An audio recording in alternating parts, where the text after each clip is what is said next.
देख रहे हैं भारतीय मीडिया न्यूज चैनल।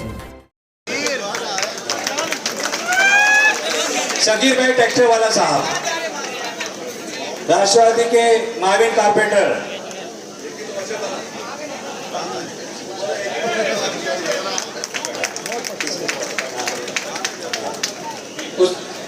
मुस्लिम शाह बिरादरी के तमाम औहदेदार यहाँ मौजूद हैं। वो जनाब जैन पाटिल साहब का इस्तेकबाल कर रहे हैं। मुस्लिम शाह समाज के तमाम औहदेदारान, आसिफ भाई बारदान वाले और फारूक भाई गणेश नगर, ये जैन पाटिल साहब का इस्तेकबाल करेंगे।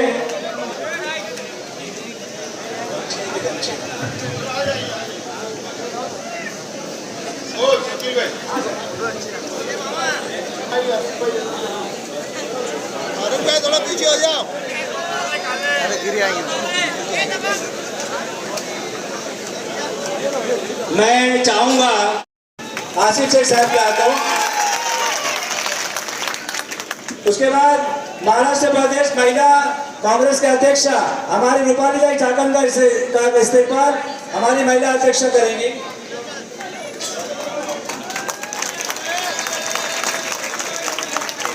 उसके बाद हमारी महिला अध्यक्षा महाराष्ट्र के, उनको कुछ तोहफे दिए जा रहे हैं, तोहफे के तौर पर दिया जा रहा है।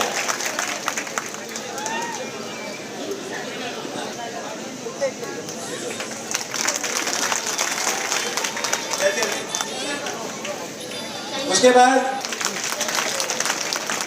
उनके साथ में जितनी महिलाएं आई हुई है सभी को हम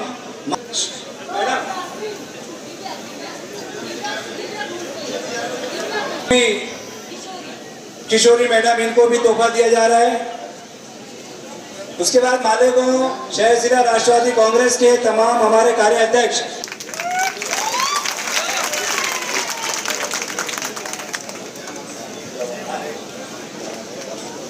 सूरज चौहान साहब, इनका इस्तेकबाल हमारे जिला अध्यक्ष आसिफ शेख रशीद साहब कर रहे हैं। सूरज चौहान साहब का। उसके बाद सुनील गवानी,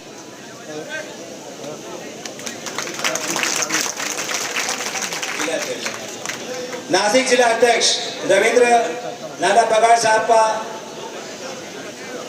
इस्तेकबाल भी हमारे आसिफ शेख रशीद साहब करेंगे। रविंद्र नाना पगार साहब का। महाराष्ट्र प्रदेश के, उसके बाद महाराष्ट्र प्रदेश के अल्पसंख्यक विभाग के उपाध्यक्ष जनाब यूसुफ सेठ नेशनल वाला साहब, यूसुफ सेठ नेशनल वाला साहब जैन पाटिल साहब का इस्तेकबाल कर रहे हैं तालियों के साथ।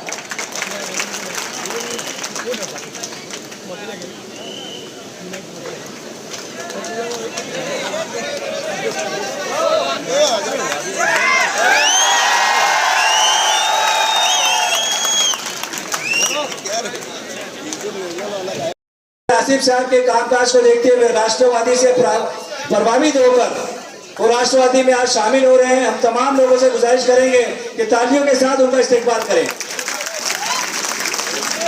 उसके बाद अनवर हुसैन भिवंडी वाला साहब यहाँ पर आ जाएं। उसके बाद सलीम भाई प्लास्टिक वाले साहब यहाँ पर आ जाएं, मौजूद है तो आ जाएं। बाकर हुसैन भाई,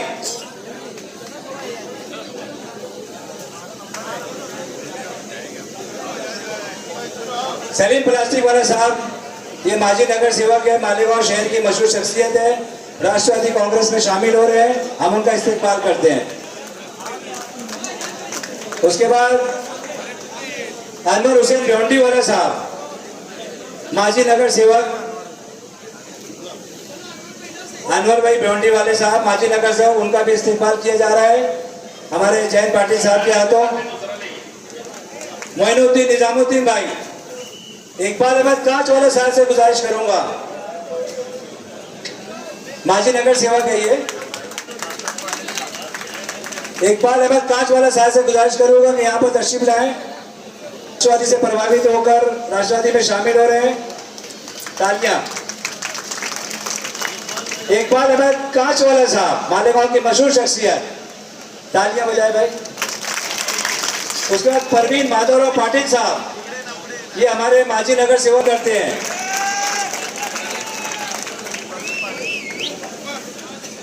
राहुल सूर्यभान पवार साहब, ये राष्ट्रवादी कांग्रेस में शामिल हो रहे हैं, हमारे परिवार में शामिल हो रहे हैं, इनका स्वागत किया जाता है।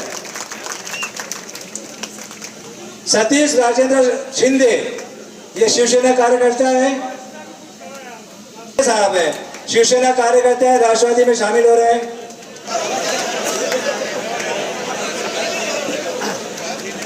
शिवाजी शरद पाटिल, जय सेवक, मालेगांव महानगर पालिका माजी नगर सेवक जलील शाह साहब का यहाँ पर इस्तेमाल किया जा रहा है। मालेगांव राष्ट्रवादी कांग्रेस में इस्तेमाल कर रहे हैं जनाब जयंत पाटिल साहब के हाथों, महबूब शेख साहब के हाथों किया जा रहा है।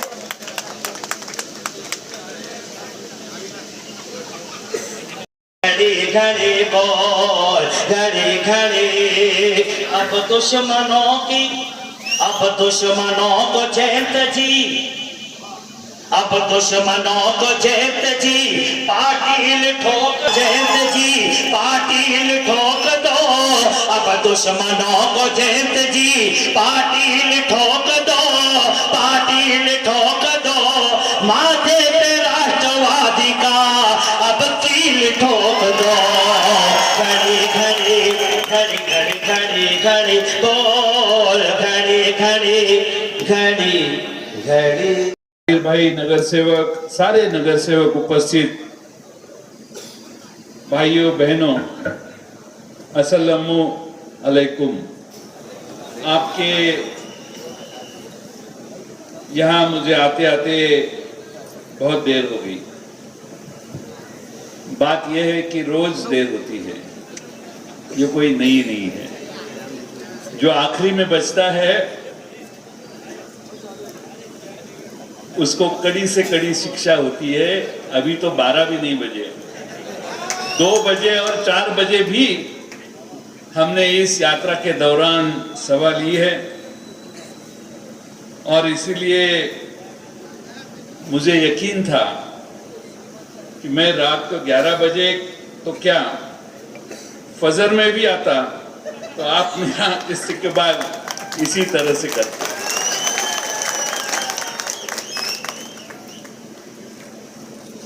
महाराष्ट्र के अलग अलग इलाके में जाके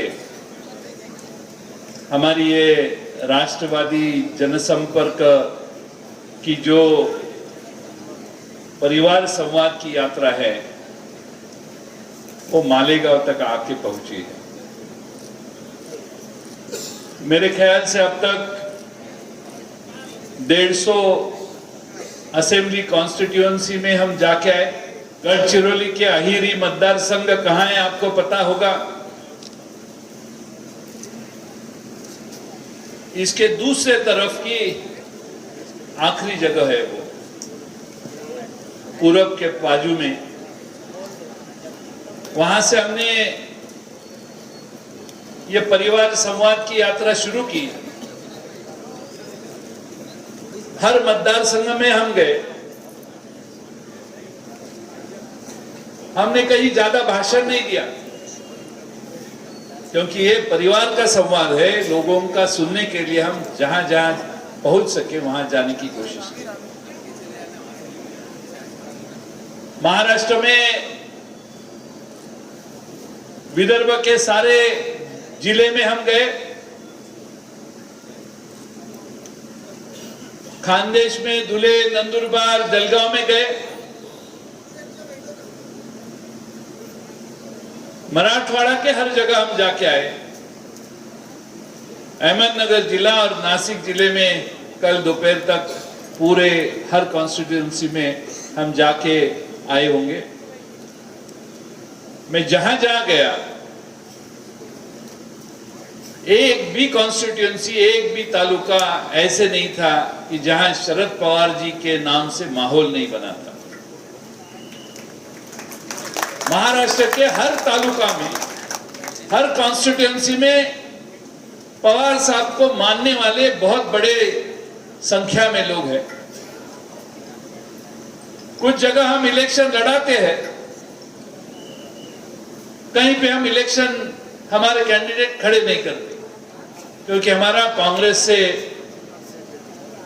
अलायंस था। लेकिन मैं हर जगह जाने की कोशिश की और वहां के लोगों के, जब से हमारी पार्टी सत्ता में आई है तो उन लोगों के पार्टी के तरफ से और सत्ता के तरफ से जो अपेक्षाएं हैं वो कहने का उनको मौका देने की कोशिश हमने की। कहीं 2 बजे सुबह पहुंचा, कहीं 2:30-3 बजे तक हमारी सभा चली। हमारे भाई महबूब शेख है, उनके गांव में 7:30 बजे का वक्त दिया था, लेकिन ये बंदा उधर पहुंचा 2-2:30 बजे। मुझे लगा अभी सिर्फ खाने के लिए ही हम पहुंच रहे हैं, लेकिन उसके बाद सभा चालू हो गई। ऐसा ही माहौल उनके छोटे से गांव में, छोटी संख्या थी लेकिन छोटे से गांव में ऐसे ही उत्साह का माहौल भरा हुआ था। महाराष्ट्र में शरद पवार साहब के राष्ट्रवादी पार्टी की चाहत लोगों में कितनी है, इसका अंदाजा इस बहाने हमें सबको आया। हमारी यहाँ पे जो फ्रंटल के प्रमुख है, हम सबको तो लेके नहीं गए, लेकिन जो मेन फ्रंटल से उनको लेके हमने ये दौरा किया। हम चाहते हमारी पार्टी वार्ड तक और बूथ तक बढ़े।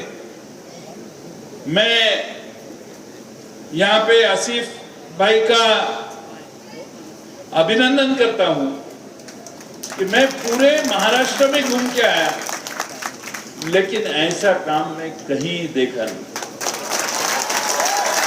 और ये काम सिर्फ 4 महीने का है।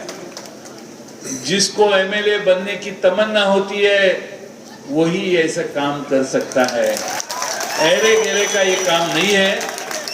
इसमें आपके शहर में जो भी अपॉइंटमेंट उन्होंने की है, हर सेल की अपॉइंटमेंट हो चुकी है और सारे लोगों के नाम नंबर उन्होंने हमें देने की कोशिश की है। और इसीलिए एक बहुत अच्छा ऑर्गेनाइज्ड पार्टी हमें मालेगांव में आज सामने आके देखने का मौका मिला। उन्होंने कहा उनका ऑफिस बहुत बढ़िया है, इसके बाद में हम आपके ऑफिस में ही जाएंगे। हम चाहते थे आज का खाना भी आपसे ही मिले, क्योंकि घास खाके ये लोग तरस गए हैं।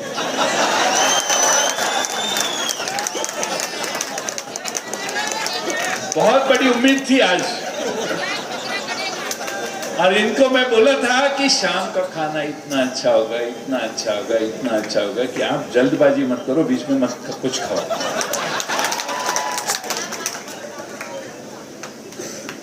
अभी मेरा इनको दिया हुआ वादा निभाने के लिए इनको फिर एक बार आपके मालेगांव में आना पड़ेगा। हमारे भोसले साहब कहाँ, उनके घर खाना है ऐसा लगता है, मैंने सुना, मालूम नहीं। लेकिन भाई और बहनों, आपने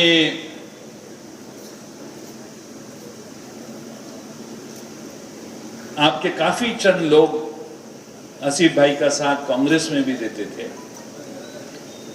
आज उन्होंने राष्ट्रवादी में प्रवेश किया है। हमारे नेता आदरणीय पवार साहब से मिले, उनके अब्बाजान भी साथ थे, पिताजी, और उन्होंने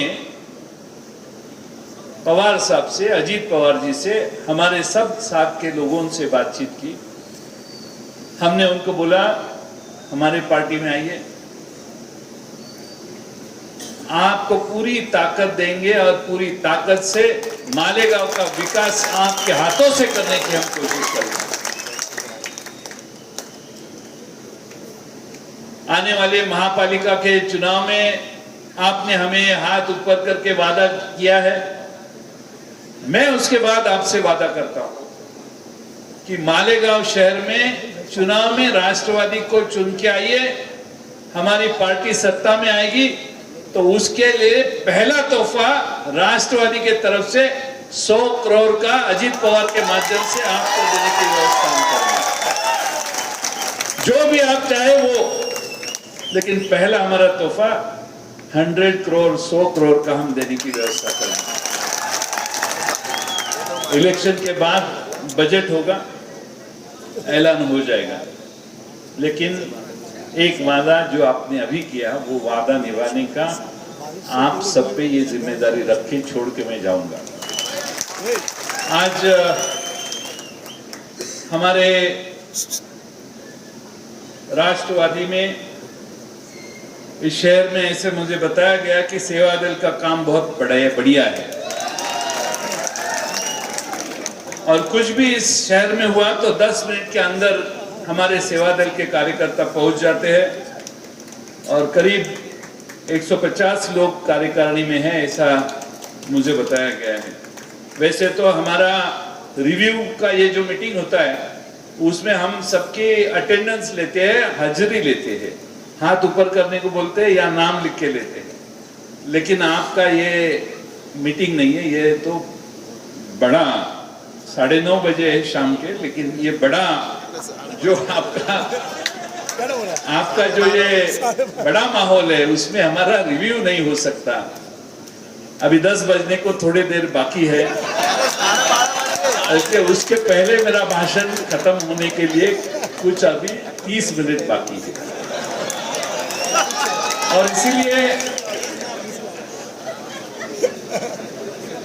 अपने आसिफ भाई के लिए मैं कोई शायर नहीं हूं, पहले ही बोल के रखता हूं, ऐसी गलत फहमी मत बनाइए कि ये शायर है। थोड़ा सा कॉपी कर लेता हूं इधर उधर से और बोल देता हूं, तो मेरे लफ्ज, मेरे हिंदी या उर्दू के लफ्ज शायद गलत बाहर आए तो मुझे मालूम नहीं, लेकिन आसिफ भाई के लिए मैं एक शेर बताता हूं। अपने दरिया से हट गया हूं मैं, अपने दरिया से हट गया हूं मैं, खुश्क साहिल था कट गया हूं मैं, दुश्मनों के लिए बचा ही नहीं, दुश्मनों के लिए बचा ही नहीं, दोस्तों में ही बट गया हूं मैं। इतनी आपके सपोर्ट की ये जो परिस्थिति आपने निर्माण की है, मुझे पूरा यकीन है आने वाले दिन में महापालिका का चुनाव हम पूरी ताकत से लड़ेंगे। आपको मैं विश्वास देता हूं कि मालेगांव वासियों ने कोरोना के ऊपर भी इलाज बहुत बड़े ताकत से किया।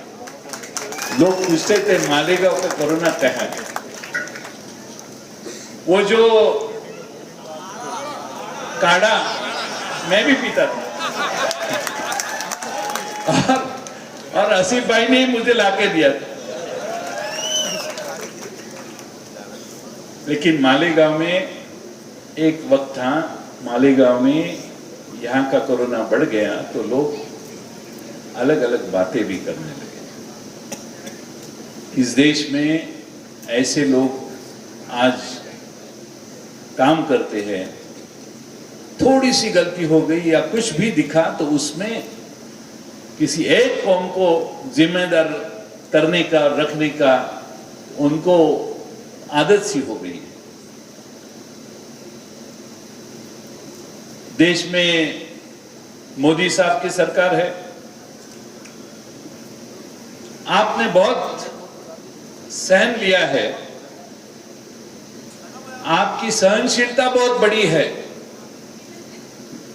इतनी गलतियां सर्वधर्म समभाव वाले इस देश में हो रही है। आपने पिछले दिन पढ़ा कि नहीं मुझे मालूम नहीं, लेकिन भाजपा की दिल्ली की सरकार पंडित जवाहरलाल नेहरू के वक्त से हमने इस देश में जो भी निर्माण किया, वैसे तो इस देश में स्वतंत्रता के पहले कोई पिन भी तैयार नहीं होती थी। लेकिन इस देश में हमारे पूर्वजों ने पिछले 60, 70, 75 साल में जग में, दुनिया में सबसे तेज फाइटर प्लेन भी यहां ओझर में तैयार करने की व्यवस्था की थी। लेकिन पिछले कुछ साल में जो भी निर्माण इस देश में पिछले 75 साल में हुआ, वो बेचने का काम हमारे मोदी साहब कर रहे हैं। कल परसों एयर इंडिया भी बेच चुके हैं। एयर इंडिया जैसी बड़ी कंपनी भी भाजपा ने सेल कर दी। वैसे आप ट्रेन में आते हैं, जाते हैं, सफर करते हैं, उसमें भी एक प्राइवेटाइजेशन का अंश उन्होंने निर्माण कर दिया। जो भी बड़ी बड़ी कंपनियां फायदे में थी, घाटे में नहीं थी, वो भी सेल करने का काम मोदी साहब ने कर दिया। जब जब ये बाहर जाके आते हैं, पश्चिमी देशों से आते हैं, अमेरिका से आते हैं, तो उनके ऊपर भूत सवार होता है प्राइवेटाइजेशन का। इन दिनों में मोदी साहब फिर एक बार अमेरिका गए थे।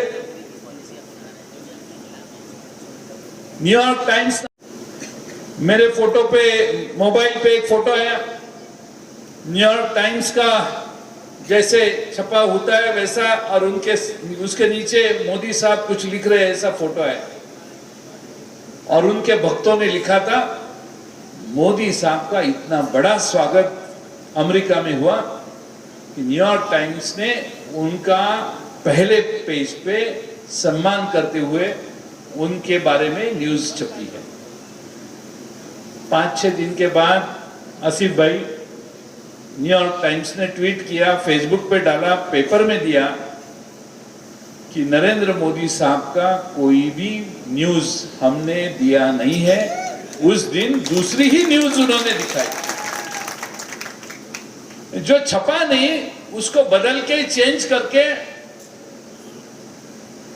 मोदी साहब के भक्त उनकी छवि लगाते हैं और बोलते हैं कि हमारे देश के प्रधानमंत्री का अमेरिका में कितना सम्मान हो रहा है। वैसे तो सबसे बड़ा सम्मान अमेरिका में मनमोहन सिंह साहब का हुआ था, लेकिन उन्होंने उसकी कभी जिक्र नहीं की थी। आज मैं आपको ये बताना चाहूंगा कि देश में जो अवस्था निर्माण हुई है, पेट्रोल के दाम 108 रुपए हो गए। 2014 में 45 रुपए का पेट्रोल अगर 48 रुपीज हो गया, तो हमारी वो बहन ईरानी, क्या उनका नाम, स्मृति ईरानी जी, वो चिल्लाती थी, मोदी साहब बोलते थे, सब बोल देते थे। आज उसी मोदी साहब की सरकार ने अपने पेट्रोल के दाम 108 रुपया, डीजल के दाम 98 रुपया, इतनी बड़ी महंगाई इस देश में बढ़ी। गैस के सिलेंडर के दर बढ़ते थे। एक बार हमारी बहन रूपाली ताई ने सब महिलाओं के फ्रंट को बोला, कल आंदोलन करना है। मुझे उन्होंने बताया कि कल सब महाराष्ट्र में महिला आंदोलन करेंगी। मैं बोला, कितने बार आंदोलन करेंगे? मोदी साहब तो रोज 2 रुपया बढ़ाते, 10 रुपया बढ़ाते, डीजल बढ़ते, गैस बढ़ रहा है। नहीं बोले कल का आंदोलन बहुत अलग तरीके से हम कर रहे हैं। पूरे महाराष्ट्र में महाराष्ट्र के राष्ट्रवादी महिलाओं ने रास्ते पे बैठ के चूल्ही पे खाना बनाने का एक माहौल तैयार किया। हर शहर में आंदोलन हुआ। हमें ये बताने की जरूरत पड़ती है कि आपके गैस, पेट्रोल, डीजल की दाम रोज बढ़ने लगे हैं। आज 108 है, अगले दफा मैं आऊंगा तो शायद 112, 113 लीटर में आपको पेट्रोल खरीदना पड़ेगा। किसके खिस्से से ये पैसे जाते हैं? हमारे, आपके, सबके खिस्से से जाते हैं। इस देश का जो भी पूरा कार्यक्रम चल रहा है वो सिर्फ और सिर्फ पेट्रोल से आए हुए आमदनी से चल रहा है। पेट्रोल के वैसे प्राइसेस 40 रुपए से आगे पीछे होंगे, लेकिन साहब ने इस प्राइस को 108 रुपए तक बढ़ा दिया है। महंगाई बढ़ रही है इस देश में। दूसरा एक बहुत बड़ा कार्यक्रम इस देश में चल रहा है। हमारे बुजुर्ग नेता भुजबल साहब, मेरे ख्याल से वो 28 महीने जेल में बैठे।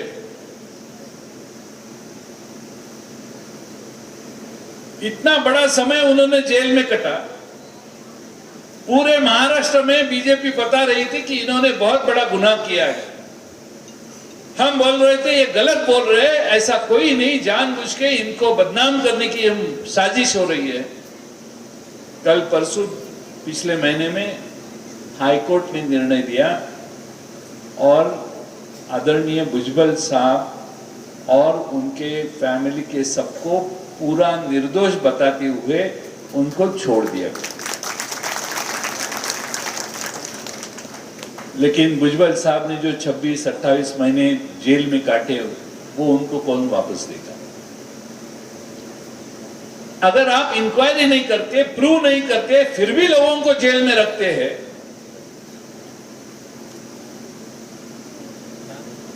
तो इससे पिछले हफ्ते कोई लोग मुंबई में आके मिले, कोई यूपी में कुछ एटीएस ने कार्रवाई की और मराठवाड़े के कुछ शहर से नौजवान लड़कों को उठाया गया तो गया, लेकिन 8 दिन पता नहीं पड़ा कि किसने उठाया। 7-8 दिन के बाद लोगों को समझ में आया कि एटीएस का वो एक्शन, यूपी के एटीएस ने एक्शन लिया। इस देश में ऐसा माहौल अगर रहने लगा तो बहुत बड़ी समस्याओं को हम सबको फेस करना पड़ेगा। और इसीलिए इस देश में आस्ते आस्ते कदम लोग भाजपा के विरोध में इकट्ठा हो रहे हैं। अब फिर एक बड़ा नेता नहीं मिल रहा, ये बहुत बड़ी समस्या देशवासियों की है। कांग्रेस सबसे बड़ी पार्टी है, उनके साथ इस देश के सब लोग इकट्ठा आए तो कुछ और बन सकता है माहौल, लेकिन ये सारे पार्टियों को यूनाइट करके आगे लेके जाने वाला नेता और उसमें एकमत अब तक किसी का नहीं हुआ है। शायद हो जाएगा आगे पीछे, लेकिन लोग ज्यादा देर अन्याय सहन नहीं करते। जैसे भुजबल साहब की परिस्थिति, वैसे हमारी होम मिनिस्टर थे अनिल देशमुख, उनको रेजिग्नेशन देना पड़ा। कारण क्या? तो मुंबई के कमिश्नर ऑफ पुलिस उन्होंने बताया कि अनिल देशमुख साहब ने 2 अधिकारियों के पास से 100 करोड़ की मांग की है। 100 करोड़ के आगे आंकड़ा जाता है तो इमीडिएट ईडी आ जाती है। वैसे ईडी आ गई, ईडी ने वो 2 अधिकारियों को बुलाया, उनको पूछताछ की तो वो बोले ऐसा कुछ हुआ ही नहीं। उनका लगातार दबाव उनके ऊपर था कि ये लिख के दे दो कि ये अनिल देशमुख ने ही किया है, मांग की है। वो बोले दोनों ही ऐसे कोई हुआ ही नहीं है तो हम गलत कैसे लिखें। उन्होंने नहीं लिख के दिया, ऐसी मेरी इंफॉर्मेशन है। लेकिन मैं ये आपको बताना चाहता हूं कि ईडी के जरिए इस देश के लोगों के पीछे लगने का कार्यक्रम एक बड़े पैमाने पे देश में हो रहा है। इनकम टैक्स होता है, बाद में सीबीआई लगती है।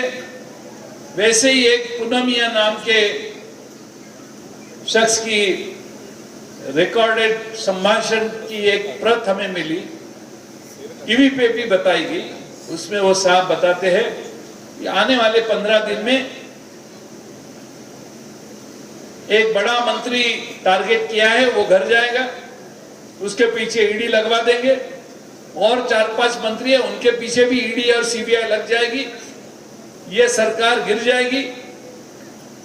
अपने सीपी परमवीर सिंह वापस मुंबई में आके सीपी बन जाएंगे अगर मुंबई में सीपी नहीं बनते तो दिल्ली में कुछ बन जाएंगे। अमित जी से बात होगी। अगर इस देश में सरकार गिराने में कोई व्यवस्था काम करने लगती है, शिवसेना, कांग्रेस और राष्ट्रवादी के लोग इकट्ठा आके जो सरकार हुई है वो भारतीय जनता पार्टी के लोगों को गलत लगती है, तो सामने से आके हमारी गलतियां हमें बताएं तो हम समझ सकते हैं। लेकिन कोई अलग अलग एजेंसी के जरिए लोगों को अरेस्ट करना, उनको बदनाम करने की कोशिश, ये इस महाराष्ट्र के राजनीति में हमने कभी नहीं देखा। और इसीलिए हम आपको इतना ही कहने वाले हैं कि हम सब सतर्क रहने की जरूरत है। हमारी जागृति शायद भारतीय जनता पार्टी को उनके अलग अलग जो कार्रवाई कर रहे हैं वो उसके बारे में उनको दबाव निर्माण हो जाएगा, क्योंकि लोगों को अभी समझता है, एक अधिक पार्टी का लीडर है उनका, वो तो अलग अलग जाके अलग अलग नेताओं का नाम लेता है। नेताओं का नाम लिया तो टीवी पे चलने लगता है, इसका इतना लफड़ा है, इसका इतने गड़बड़ है, इतना गड़बड़ है। वेरिफिकेशन को 2-2, 3-3 साल लगते हैं, लेकिन बदनामी तो वही दिन हो जाती है। और इसीलिए मुझे लगता है इसके लिए हम सबको इकट्ठा आके हमें हमारे सब लोगों को संगठित करने की आवश्यकता है। मैं आपको आज के दिन इतना ही कहूंगा कि मालेगांव सेंट्रल के विधानसभा क्षेत्र में हमारे उम्मीदवार तय हो चुके हैं।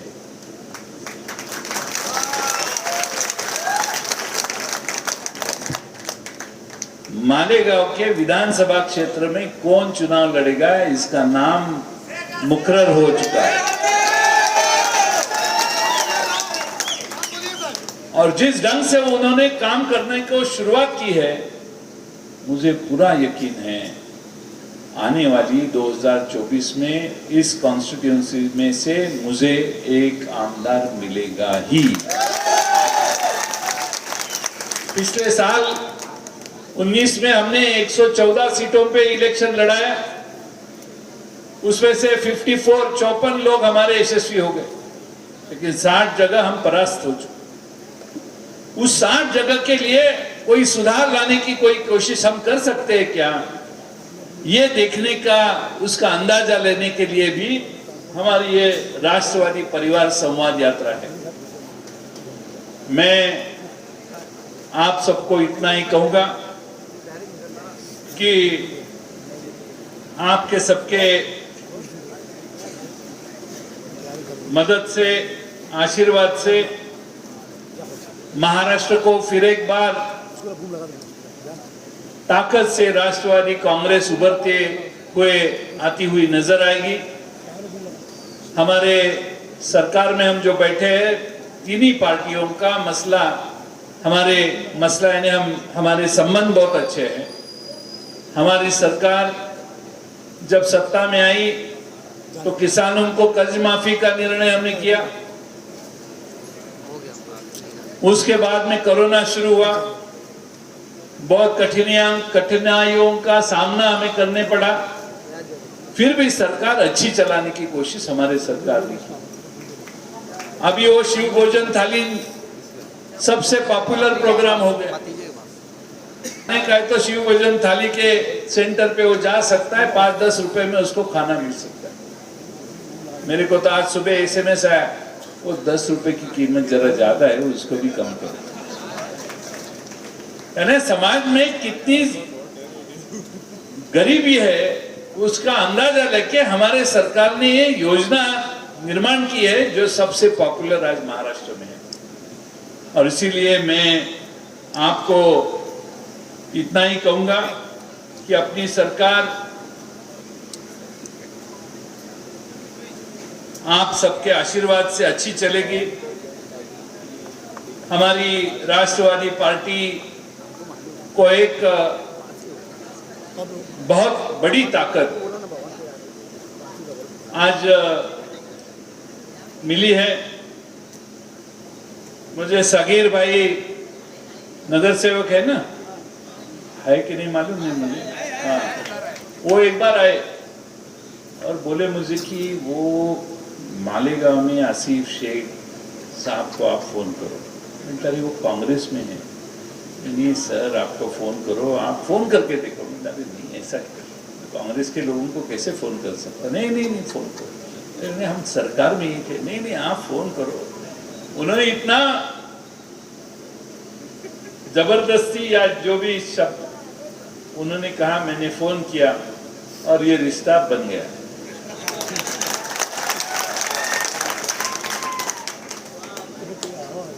हमारे रिश्ते हम कायम रखते हैं और शरद पवार साहब के पार्टी में आप आए हैं। इस देश में सबसे बुजुर्ग जिसको देश चलाने का, लोगों के समस्याओं को हल करने की जिंदगी में कायम स्वरूप से आदत है। महाराष्ट्र में कोई ऐसी पार्टी नहीं है जिसमें शरद पवार साहब के जैसा नेता है। मुझे खुद को भाग्यशाली समझता हूं कि मुझे उनके करीब रह के पिछले 25-30 साल काम करने का मौका मिला। वो ऐसे नेता है, मुझे पूरा यकीन है आसिफ भाई को भी उनको वो अनुभव करेंगे कि आप किसी को भी अगर शरद पवार साहब से बात करनी है तो फोन करेंगे तो आप उनसे बात कर सकते हैं। आप गए और 2-4 दिन वो मिले ही नहीं, ऐसा नहीं होता। हमारे देश में, हमारे राज्य में, हमारे व्यासपीठ में बैठे हुए इधर से किसी भी हमारे लीडर ने एसएमएस किया, वापस उनको फोन करते और साहब पूछते क्या समस्या क्या है। आज उनकी उम्र देखते हुए ये अपेक्षा किसी की नहीं है, लेकिन हमारे पार्टी में सबसे जवान अगर कोई होगा तो वो सिर्फ शरद पवार ही है। जवानी उम्र पे नहीं रहती, उत्साह पे रहती है। ये हमारे सब नौजवान हैं और मुझे पूछते हैं कि कितने बजे सो सकते हैं। आज का आखिरी दिन है, कल दोपहर में शाम को हमारी ये यात्रा का ये स्पेल पूरा हो जाएगा। इसीलिए मैं आखिरी दिन का ये हमारी ये तीसरे पर्व की ये सबसे बड़ी सभा इस इलाके में, नासिक जिले में हुई। अभी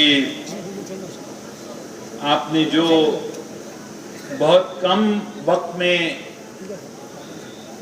जो हमें प्रेम दिया, आदर सत्कार किया, उसे आभार कैसे आपका व्यक्त करूं मुझे मालूम नहीं है, लेकिन मैंने एक शेर लिख के लाया है। बहुत सम्मान लिया आपसे, बहुत सम्मान लिया आपसे, चलो कुछ तो आपके नाम करता हूं। देख के आप लोगों का प्यार, देख के आप लोगों का प्यार, पूरे मालेगांव वालों को दिल से सलाम करता हूं। धन्यवाद।